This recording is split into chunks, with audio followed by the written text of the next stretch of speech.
Welcome back, everybody. This is the Banter Ball podcast. I'm going to be your host today. My name is Kyle, obviously joined by my wonderful co-hosts Brennan and Korey. Hi, gentlemen. How are we doing today? We're chilling. Just woke up 20 minutes ago, so first thing we're doing today, Banter Ball podcast. There you go, Brennan. Baby. Yeah, I can't believe you don't have any Friday classes. That's crazy. Yeah, that's how we are. Yep. My day's done already, so I'm ready for the weekend. I'm really excited. I'm trying to go to the game this week. See if I can find a ticket, though. Again, let's just go over the rules here. Obviously, we get 25 minutes to talk about hopefully 10 questions here. If they disagree, they get 35 seconds each to state their case, and then we get a minute 30 to hopefully get to an agreement. They agree, just a minute to talk about the subject here. And then if they don't get 10 points to 25 minutes, then we go to our speed round, which I am very excited for. I hope we get to be able to do it this week because I think it's a really funny speed round. So let's start. Let's just get right to it. We're going 100 miles a minute here, but I think that's what we have to do here. Let's start for let's go top of the line here for NFL here. First question. Timer will start after I conclude saying it. So in the NFL, which team has the more surprising 3-0 start? Steelers, the Vikings, or the Seahawks? I think we should maybe agree here. Oh, no. Okay. Two different answers here. Let's let Korey go first. Okay, so I said the Pittsburgh Steelers. They did all right in week 3. Like, they were okay. But on paper, this team's kind of in shambles. Like, they're not really doing anything that they expected to have going into the preseason even, because they have a lot of injuries. They have like 3 or 4 different injuries. They have 3 people that are already listed as being out for this week. And they are playing with a different quarterback in Justin Fields than they expected to be playing with Russell Wilson. There really hasn't been a great offensive presence in the first 2 weeks. Again, they did all right week 3, but pretty surprising that they are 3-0 right now. All right, so I didn't think anybody saw this coming from the Minnesota Vikings, especially after J.J. McCarthy went down in the preseason during training camp. The Vikings are 3-0, and they've had some pretty decent wins. I mean, they beat the 49ers. They beat Houston. They have played a bunch of teams. Everyone thought it was kind of a fluke week 1 when they killed New York, but New York doesn't even look that bad. And then they go in and beat 2 powerhouses in their respective conferences. Sam Darnold looks great. Justin Jefferson looks great. This defense is firing on all cylinders. Great coaching. Total shock by Minnesota. All right, gentlemen, 30. So the one thing I'll say is, yes, Sam Darnold is playing at a level that nobody really expected him to, but every other part of Minnesota's offense is kind of expected, at least for me. Like, they have a lot of weapons. I mean, it is, but it's not expected. It's not expected with the quarterback play. And you could, like, Pittsburgh, it's just a Pittsburgh thing. Like, Mike Tomlin is a decent coach, and the schedule has not been great. It's been easier. And the Steelers have a lot of talent on that defense. You look at their schedule, you think, okay, 3-0, that's reasonable for who the teams they've played. Minnesota has played the Texans and the 49ers. Beginning of the season, everyone's thinking they're going to be 1-2, not 3-0 at this point in time. Pittsburgh, it's almost like, I'm not saying it's expected because the Steelers, they always go 9-8 for whatever, 10-7 every year.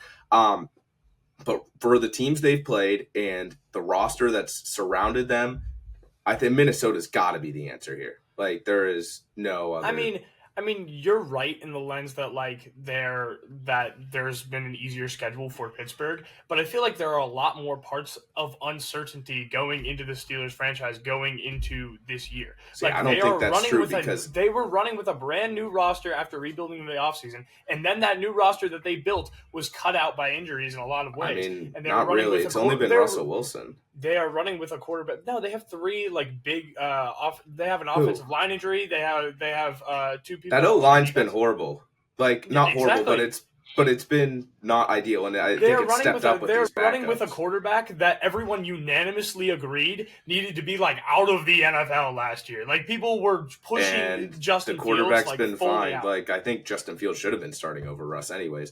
But he's playing well. But again, people were calling for him to be traded out of the Bears organization all of last year. They're running on fumes. Yeah, because Caleb Williams was the number was going to be the number. I'm gonna have to cut it short here, actually, because you guys extended it last 30 seconds here. I'm assuming this is not an agreement. feuding at the point of the Steelers and the Vikings. No Seahawks left, so shout out the Seahawks. Seahawks also had a pretty very underrated easy team. schedule. Yeah, that's they're true. doing That's fine. true. But all right, so disagreement on point one there. I mean, not what you want to go for. We'll just go for a softball here. Haha, get it? It's gonna be baseball. I mean, maybe not a softball, but just kind of a general question. Who do you think is going to be in the World Series this year? Two teams, one from the AL, one from the NL. What are your predictions? Can I type, please? Wow, we got entirely different teams. Completely different. Let's let the baseball boy go first. Brennan. I said the San Diego Padres and the Houston Astros. If you look at the National League, start with the Padres first. They are probably the hottest team in the league right now. I really don't trust a lot of other teams in the National League, just the way they're playing. Like the Dodgers don't have playoff success in the last couple of years outside of the COVID year. The Phillies have not been playing well. The wild card teams, just not great. The Padres are the hottest team right now, and we've seen in baseball time and time again, these hot wild card teams come all the way and they go to the World Series. The Astros, I really don't trust anyone else in the American League. Houston's got that playoff experience. I think they're going to the World Series. All right. Let's let Korey go now. So I said the Dodgers and Yankees, and yes, I do agree with you, Brennan. I think I can definitely agree that there's going to be some sort of wild card team coming in here. My only problem was predicting what that wild card team is going to be because we don't have those standings completely fledged out at the end of the season here right now. I understand that the Padres are hot, that they are now locked for a wild card spot, I believe. But at the end of the day, I think the safe bets are the Dodgers and the Yankees. They're both just as hot as the Padres are, and they've been good all year. They're 7-3 in the last 10 games, which is exactly what the Padres are at. So I don't really see either of these teams not being favorites, at least in some capacity. So, I mean, obviously they're the big teams, or the two biggest teams in baseball right now, and they're obviously going to be favored. But with the Dodgers in particular, they don't have any pitching. Like, their pitching is wiped out. The Padres, I know they lost to the Dodgers last night for the division, but they are still a very hot team. The Dodgers, they're outside of this series, they got Colorado next. The Padres, they're going to be playing well. I think they play Milwaukee in the first round. If that's the Milwaukee I think it's Milwaukee in the first round, or Arizona maybe. But either way, they should be able to win. This team is firing on all cylinders right now. And the Yankees, until they have playoff success, I can't really pick them because they've just time and time again proven that they choke every year in the championship series and the divisional series. And with teams that are playing well, I mean, even Cleveland is playing well. Detroit is 9-1 in their last 10 games. I trust Detroit right now more than I trust New York in the playoffs. I mean, that's just wrong to me. The Astros being your pick from that side just is a little bit crazy to me because there's no I just don't know what team. Well, I mean, I understand they have three hitters. The uncertainties with the Dodgers because they are, like, again, they don't have a lot of pitching. They're running on Shohei Ohtani offensively. But, like, so I can agree that there's going to be a wild card team, but I think if anything, I'm cutting out the Dodgers, not the Yankees. I'm cutting out both of them because the Yankees just...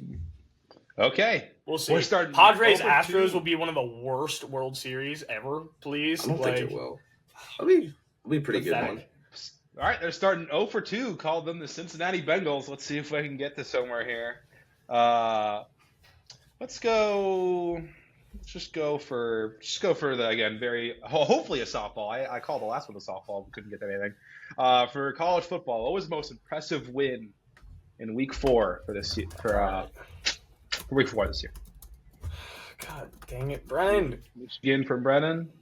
And we get the Big 12 from the Big 12 boy. Let's let the Big 12 boy go first. All right, so I said BYU over Kansas State. Basically the only big upset of the week in terms of the top 25. Skyrocketed themselves into the top 25. I believe Kansas State is still in the top 25, though. They fell from 12 to 23, and BYU is over them at 22. And they knocked out Kansas State completely in this game. And it wasn't like there was anything crazy about BYU that we didn't expect them to do. They played well as an offensive unit, and they played well defensively, holding Kansas State the whole time. I mean, they just looked like a really solid, well-built team that can hang with the best in the Big 12. All right, so I went with the Big Ten upset of the week. I went Michigan over USC, and everyone was counting Michigan out. After that blowout loss to Texas, everyone's going to be like, oh, they're not going to be that great of a team. It's over, and it still could be over. But USC walked into the big house and lost, and didn't look great doing it. It was a close game, but Michigan was able to get the job done against a team in the Big Ten that everyone had stocked up after these past couple of weeks. Michigan showed that they're still a relevant team in college football, and this was a huge, huge statement win for the Wolverines if they want to get their season back on track. Hey, gentlemen. Okay, if anything, right now, Texas is proving that Michigan should not have been counted out by getting crushed by Texas, because Texas is a well-built program right now. I think Michigan was still a top 10 team in the country. Yeah, Michigan is a good team. I'm not saying that at all. But my point is that Texas beating them shouldn't have had you counting out Michigan in any way. They barely beat USC. This is not, and they were at home. There's nothing crazy about this win. BYU coming out here. BYU's fans are shocked more than Michigan did, because BYU's fans were like super rowdy in that game.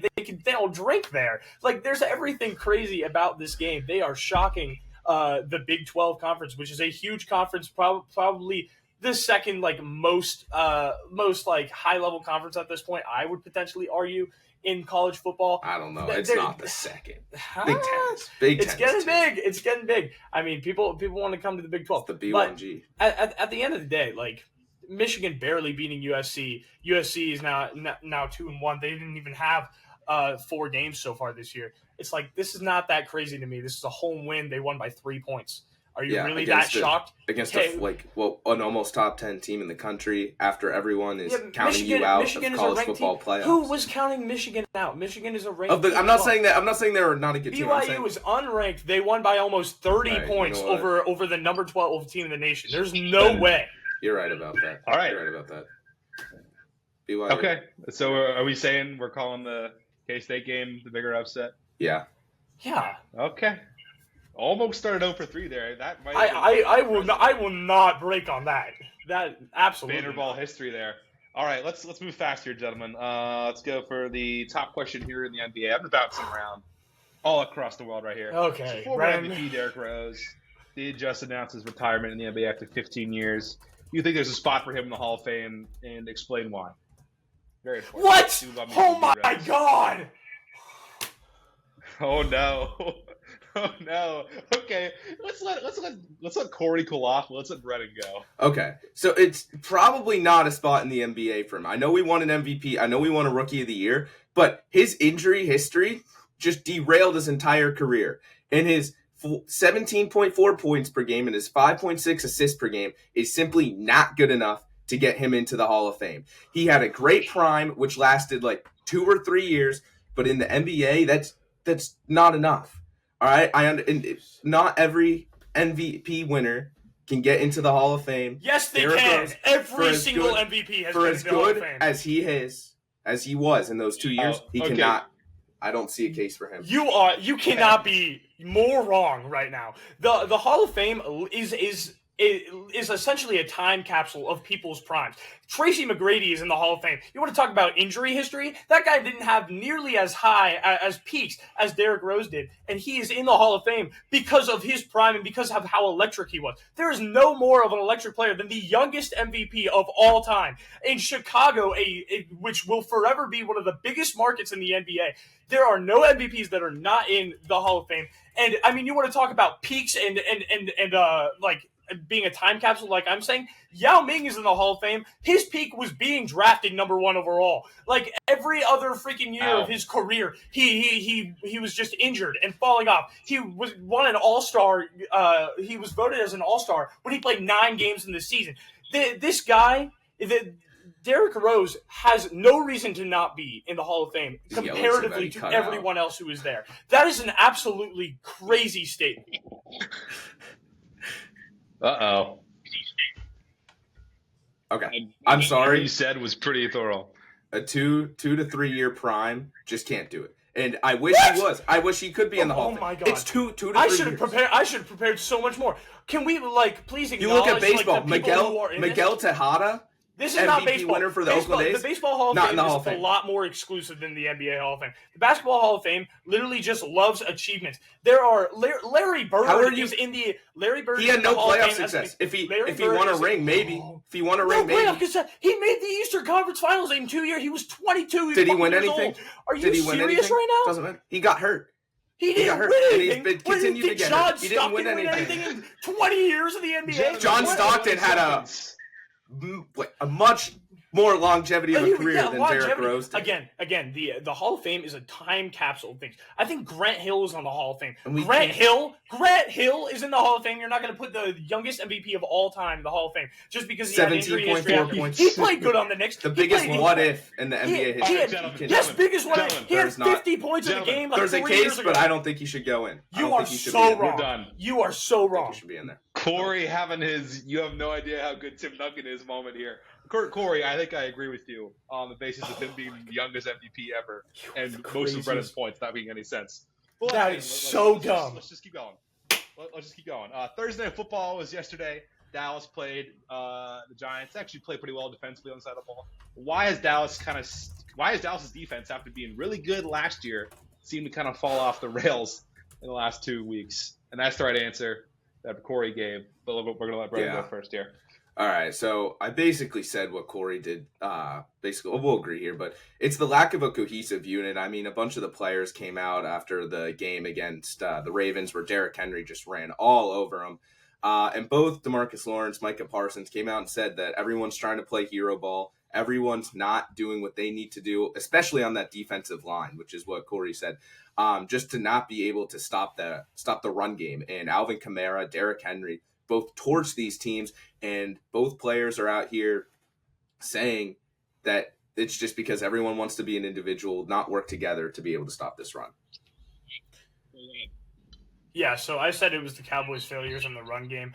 Brennan, I love your answer because, I mean, this is that's going to be a cause for them failing in the run game, and it's also a little bit of a result of them failing in the run game because they're just going to keep breaking apart more as a unit as this goes on. But just breaking down the numbers, the Ravens game is the biggest example of that. The Ravens had 274 rushing yards in the game. I mean, without that game, Baltimore averages 168 yards per game in their first 2 weeks of the season. So, and it bumps them up to 203.3 points per game or yards per game from the run game as an average. So, I mean, they just torched. I mean, the Cowboys are doing awful in the run game. They allowed 190 yards from the Saints as well. So, I mean, just terrible job by the offensive line.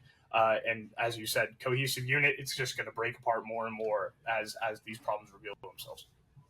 Yeah, so it's just they just need to start working together. And like I said, a bunch of the Cowboys players, they came out, said that, especially the team leaders, which is what you really like to see from an organization. I know Parsons went down last night, got carted off, actually. So prayers and wishes go to him. But we'll see if the rest of the team, next man up mentality, they did better last night. So hopefully we can see if that continues. Yeah, they played better last night. But again, I am worried without Micah Parsons there. And I mean, a lot of everything in their defense, I mean, they've been fighting for contracts all summer. There's been like a lot of different things in terms of storylines after them succeeding last year. I think it's just so much emotional turmoil, and it's resulting in pretty bad play on the field. For sure. So yeah, I would agree. Again, you don't want to continue, so let's go ahead and continue. Let's go for the other basketball question here. Let's hopefully have a nicer conversation here after that debacle. So Joel Embiid signed a 3-year, $193 million extension with the Sixers. What player do you think will be next in line for the big bucks with their current team? So I'm specifically asking who is next up for a big extension. Jaren Jackson, SGA. Okay, let's let Brennan go first. All right, so I said Shai Gilgeous-Alexander. After the season he had, I'm surprised that Oklahoma City did not sign him to a big deal yet this year. I mean, this dude is just unbelievable. Had a breakout year. I think he was one of the 3 finalists for MVP? He might have been. But regardless, he still made he was an All-NBA first team. Just unbelievable season. So he's eligible to make upwards of $90 million a year. If I'm Oklahoma City, I think he's definitely got to be the next player you have to sign to keep that franchise going in that trajectory. Yeah, the reason SGA hasn't been signed to a contract yet is because he's eligible for a supermax starting next season in 2025. Mm-hmm. So that offseason, he's going to get paid. 100% agree. As far as things happening before, I think it's the October 21st deadline of an extension. Jaren Jackson Jr. of the Memphis Grizzlies, I think, is the guy who's going to get their money because the Grizzlies are kind of falling apart as an organization a little bit. They need to bring everything back together as what they had like 2 years ago whenever they were number 2 seed, number 3 seed in the Western Conference. And one of the biggest things for that is their former Defensive Player of the Year, Jaren Jackson Jr. He's now eligible for a $300 million extension.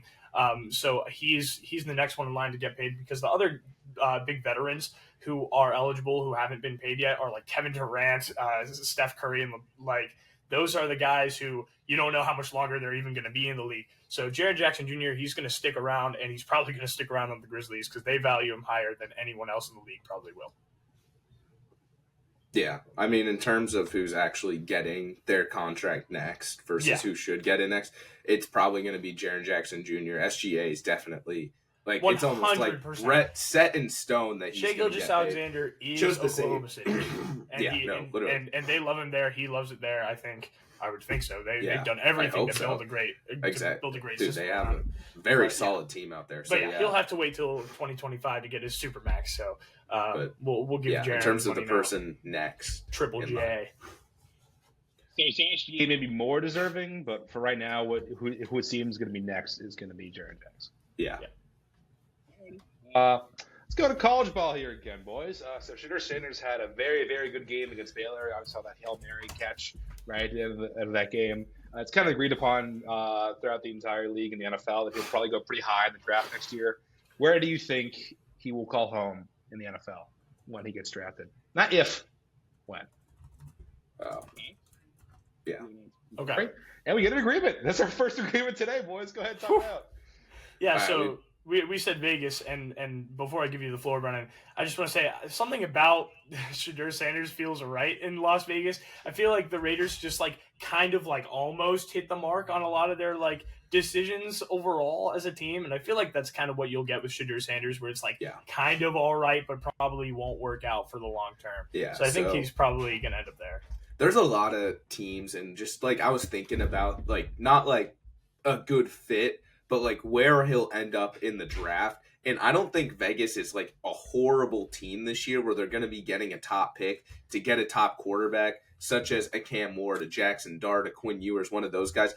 Shedeur Sanders is slipping on those draft boards right now. And I think he's Vegas back up a little bit. Yeah. And I think Vegas will be around that point where Shedeur Sanders will 7 through 10. Yeah. Mm-hmm. I think if they're above like Cleveland, I could imagine Shedeur Sanders going before Quinn Ewers for Las Vegas specifically. Even though on in terms of actual boards, it shouldn't be that way. But yeah, I mean it's all based off. Let's get to it, okay? QB guys, whatever. Gentlemen, I'm trying to get as many points for you as I can here. All right, let's go to the other baseball question. Yeah, and you have 3 minutes left. So the owner of the Oakland A's, John Fisher, put out a letter indicating for fans that they tried their best to stay at Oakland. How do you know over the past few years have they shown that they're completely lying about this? Because to be quite frank with you, there's not a city that deserves a baseball team more than Oakland. All right, so I would send me the different answers here. So I'll let's let Brennan go first. All right, so I said it was just a lack of investment into the team overall. That includes facilities, stadium, players, etc. We saw a couple years ago, Oakland had a fire sale of all their players. Matt Olson got traded. Matt Chapman got traded. Sean Murphy gets traded. Literally everyone who was a name on that team, it was gone. And that was the first step. They had 2 unserious stadium proposals in Oakland, and John Fisher is the worst owner in the league, lying through his teeth every chance he gets just so he can make a couple more $1 million in Vegas. Yeah, and as you said, it looks in a lot of ways like just neglect of the team. But honestly, I think it goes a little further than that because, I mean, they've had their fall from being like the best team in their division in 2020 has seemed so unnatural. Like that should not have happened. And as you said, they just kind of ransacked their entire roster to kind of allow this to happen. And even up to now, they're still having problems with players. They were having problems with their players earlier in the year in terms of how they treat them, how they put people up and down from the minors and stuff. So, I mean, the A's they seem neglectful, but at the end of the day, they also seem like just sabotaging their own franchise in some ways. So, I mean, there's no reason for me to trust anything about that ownership. So, yeah, I agree with you, Brennan. Yeah, exactly. All right, so we get an agreement there. I'm going to give you guys one on time down. Just going to help you out here. So we'll do. What field would you guys want to pick here out of the remaining questions? Okay. Not the hockey one. I don't know. Wherever it's the refs one. It's not right. The bottom NFL one here. Yeah. So the Saturday night football game between Kansas City and Atlanta saw pretty obvious pass interference play that was not called by the referees. You know, there was like at least one right there to see it. What remedy can you think of to hopefully counteract decisions like these that can overturn the result of the game? Because quite frankly, Atlanta was very close to winning that game. Okay, let's let Brennan go first. All right, so unfortunately, there really isn't anything you can do like during the game to like change decisions or whatever. Because once a flag is thrown, then it's really unfair to the other team. Probably more unfair that you go back and do that. So I said the best way to hold them accountable is to make the refs go out there and have press conferences like the players do, like the coaches do, immediately after the game, and let the media just rip into them like they do again with these players and stuff for making these bad calls, and hold them accountable that way. Because the worst thing you can do after you do that is go up there and have to talk to the media, who you know is going to rip you to shreds for everything for all the bad calls you made. Korey. Yeah, and I said specifically in terms of trying to solve the problems and not have these results happen, I said encourage throwing flags and then review. I don't want that to happen. I cannot be more clear that I hate that would completely ruin the flow of football for everyone involved. But if you want to solve the results, that's the only way you can do that, is create a system where you can throw a flag and then go and review. Because if you don't throw a flag, then nothing can really be reviewed in that situation. It slows everything down, makes everything worse. At the end of the day, though, I think NFL officials need to be able to respond to things on the dime. And whenever you're doing that in the system, inevitably you're going to have some things fall through the cracks and fail. So I agree with you, Brennan. You need to do some damage control in press conferences, but the results are not going to change in terms of sometimes they're just going to miss some things. Mm-hmm. And I think you just got to be okay with that. That's not going away. Yeah. The answer is there really isn't an answer. And because the only answer is, I think they did try to do that during. No, they did with the pass interference thing. They had coaches could challenge. And that was just a whole debacle it's of a mess. What is pass interference. And it slowed the game down significantly, and like almost none of them were overturned. And it messes up everything on the field as well. Like, it doesn't just – this isn't like a pitch clock thing in baseball where it's catering towards fans. I think very clearly the teams themselves don't like that system either. Yeah. So it's like but if you want to solve the results, that's how you do it. But like it's just weird. Hey, gentlemen, that is the end of the normal rounds of questions. You guys get 6 points. I was going to say we were not doing too well, but that is probably – he cut out. As fast as he cut out again. Hopefully he's doing okay on the actual broadcast. I hope so. Oh, did he leave? I don't know what's happening here. Oh, there he is. What's up, Kyle? We'll go for 3 minutes. Uh-oh. I cannot hear myself right now. I can hear you. Hello, can I be heard? Hi. Yes, Kyle. Yes. Yeah. Was I not talking at all? You were out like that whole time, but it looked like you might have been able to get the recording on Riverside. Like, it may have worked. We'll see. Okay, but okay. Horses are college football players.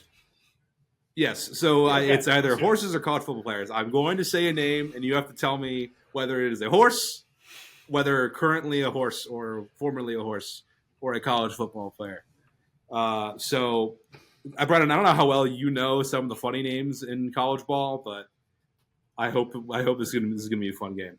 So I'll do 3 minutes, and I'll just throw random ones at you here.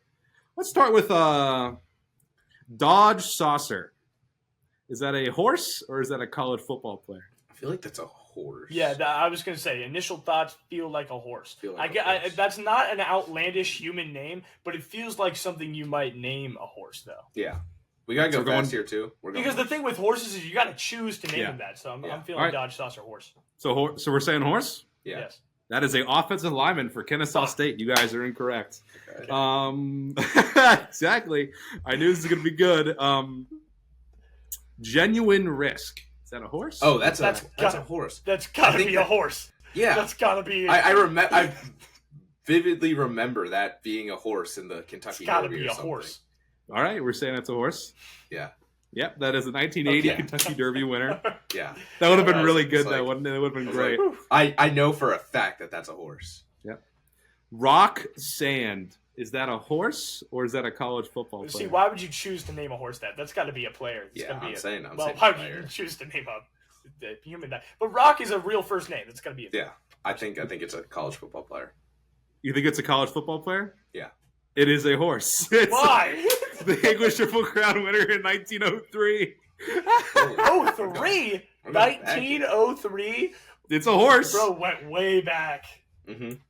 Okay, let's go for another one here. Dude Person. Dude Person, that's got to be a horse. That's got to be a horse. I think it's a college football player. Okay, I'll take your word on it. I think. Something's word. telling Are we me it's sure? a college football player. What position do we think Dude Person plays? He's got to be like a safety. Yeah, something on defense. He's got to be fast. I feel like right. Dude Person. We're saying Dude Person is a person. Yeah.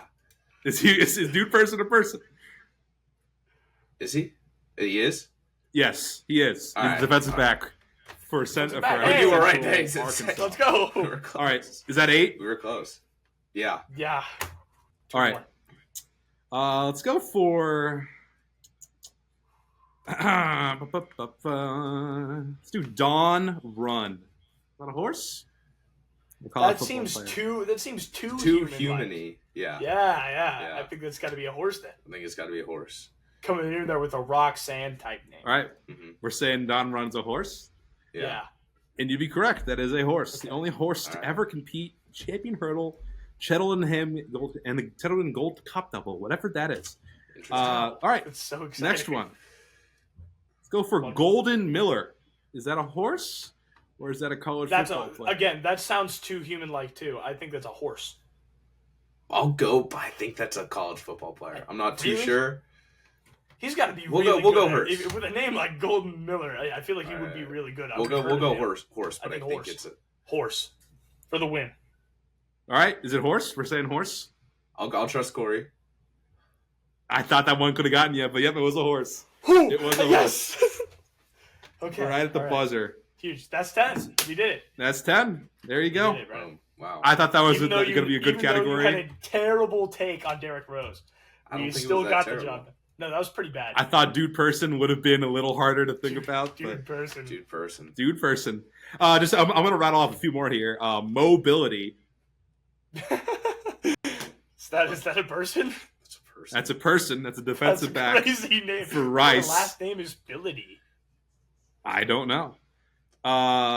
Steel Dust. I thought that one could have been interesting. I feel like that's a person. I mean, that feels the same as Rock Sand. It's got to be another 1903 horse name.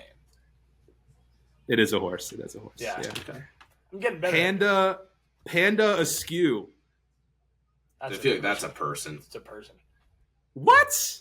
You would think something named Panda is a person? You're right. I can't believe it. What would that mean as a horse? What would that mean? I don't know. You guys thought Dodge Saucer was a horse, to be fair. So, I don't know. Rowdy Beers. That's a person, I think. Yeah. Yeah, those are both real names. Those are, I think that's a person. But I feel like you would also choose Yes, it is a person. Okay. Yeah. It is a person. All right, so maybe this is not as great as a category as I thought it was going to be, but I still had fun doing it. So this is tough, but we got better at it. be improved. Okay. All right. Yeah, that's fair. All right. So that's been the episode of Banter Ball for season 3, episode 4, I believe. I've been your host, Kyle Pritchard. Make sure you're following us on all of the social medias down below: Instagram, TikTok, Twitter, all the other things you find podcasts on, YouTube, Spotify, I believe, iHeartRadio, right? Just about everything. All right. Gentlemen, any final comments you want to say here? Or... No. Do what Kyle said. No? Okay. Do what Kyle said. Well, check for Kyle's AP top 25 full. There you go. All right. On Instagram. We'll see you later, boys. Bye-bye. Peace.